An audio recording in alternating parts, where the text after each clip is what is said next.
திராவிட கருத்துக்கள் பேசுபவர்களை காவி சட்டை கும்பல் அச்சுறுத்த முயற்சிப்பதாக குற்றம் சாட்டிய திமுக எம்பி கனிமொழி, சீண்டினால் பார்க்க அமைதியாக இருப்போம், எழுந்தால் கதை வேறு என்று எச்சரித்துள்ளார்.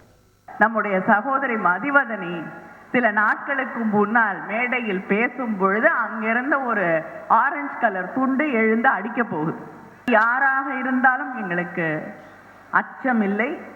அச்சம் என்பது இங்கே இருக்கக்கூடிய எந்த பெண்ணுக்கும் இல்லை. சீண்டி பார்க்காதே, பார்த்தா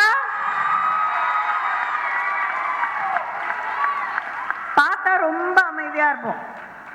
நிறைய பேர் இங்க மேடையில் இருக்கவங்க கூட பூ பொட்டெல்லாம் வச்சு ரொம்ப அடக்கமா அமைதியா என்ன சொன்னாலும் கேட்டுக்குவாங்கன்ற மாதிரி தான் இருக்கும் இல்லையா? ஆனா